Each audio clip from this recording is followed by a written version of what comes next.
2 laps to go. Dale Earnhardt Jr. and teammate Michael Waltrip lead the Pepsi 400, right behind the Hendrick teammates of Jeff Gordon and Jimmy Johnson. Alright, before you start making some moves here, let me brief you in with some options that you have and just tell you what's going on around here. This may seem and may not probably seem in your eyes that it's a good representation of cinema sins.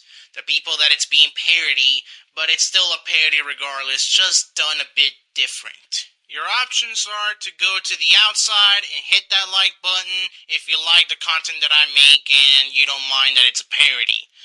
Or go to the outside and hit the dislike button if you don't like what I'm doing with the Everything Wrong With videos, or you just hate me for being the first video that you watch from me. Whether the way that I do my content or my voice in general. I don't always ask for subs, but always hit to the middle whenever you can for that sub button.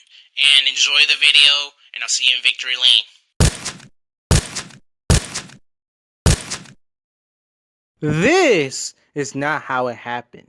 This is not how Jeff Gordon won this race in 2004. Let's work with Gordon to get by those DEI cars. Alright, I'm gonna give Jeff a little bump and push him to the front. The action on the track really heating up now, but it looks like the Hendrick cars are going to have a tough time passing the 8. Wait, are we in the back straight or in the front straight? I'm confused as to where we are right now, then what lap are we even in? Now Johnson pushing Gordon past Jr. for the lead. The crowd on their feet cheering the 2 Hendrick cars. Watch up high, the 15's getting close. Contact with the 15. Big trouble in the tri-oval. Johnson's into the wall, coming back down across the track. Now barrel rolling in the tri-oval grass. And we have a caution. Psych! We don't. At this point, it's not just that EA pretty much recreated the 2003 Daytona 500 flip that Ryan Newman went through on a driver that you wouldn't expect to flip, and to this day still hasn't in his Cup career, but it kind of illustrates to me of how Jimmy's performance has been for the last 2 to 3 seasons ever since he won 7 titles. Alright, listen buddy, we're out of the race, so you're going to have to swap cars with the 24 and make sure we bring home the win for Hendrick Motorsports.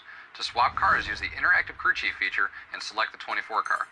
Then select the swap cars icon and you're all set. Once you're in the 24 car, just hit the gas and bring home the checker flag, bud. Bro, this is just perfectly representing Jimmy Johnson's and Chad Canals' split after 2018. If you don't know what do I mean, I'm basically saying that Chad Canals and Jimmy Johnson, a crew chief and 7-time Cup Series champion, split ways after being together for around 16 to 17 years as a crew chief and a driver.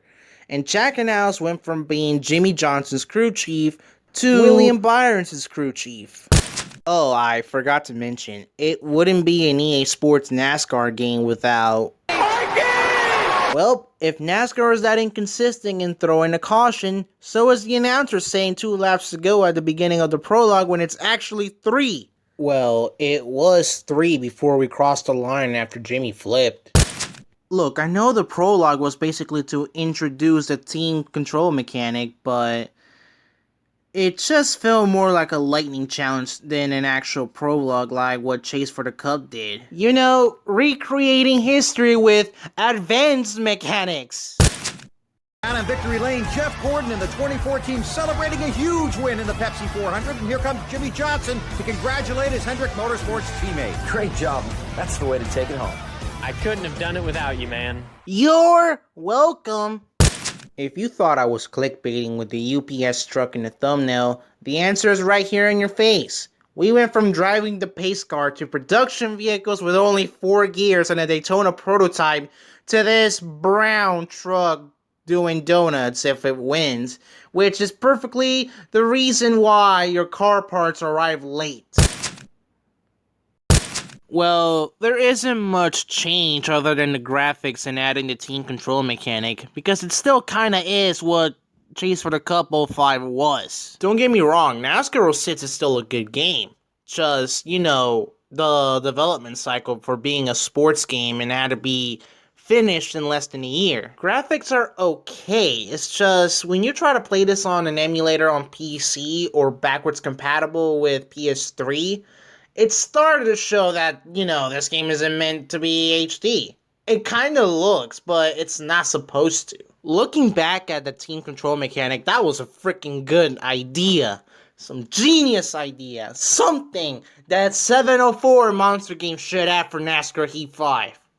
And beyond. I mean, that's a perfect use to use the D-pad. With special vehicles, out of all the things that T-Barong would have thought, a UPS truck. I'm not hating on it because you don't really see that in other games, but how do we win from production cars, starting with the pace car as well, to a UPS truck? Next thing I know, I won 704 games to do the same with Danny Hamlin and adding a FedEx truck. With the music, did they just run out of the budget just to add one licensed song, or they just only wanted one licensed song? Because everything else is an instrumental. It's not that we hate instrumentals, it's just one song that has vocals? What happened? The showdown races. It worked fine with 05 because of the production cars, but in 06 we have the Cup stock cars. Wouldn't it be a good idea if we use the trucks and the wheelie modifieds, you know, just to have some interesting mix with other drivers? They don't have to add the vinyls, just the colors like what they did with the production cars. I'm just saying. To this day, who thought Ace Moneymaker was a good name? A couple things before I sign off and just partir the heck out of this video. For 2004 standards, wouldn't people hate Gordon and Johnson in the prologue race, passing Junior and Waltrip for the lead? You know, it could typically happen in Talladega, but I just don't know if it can happen in Daytona as well. And I want to point out that bit of green screen on the inside of Gordon's car in Victory Lane. Just nothing wrong with it, I just want to point that out.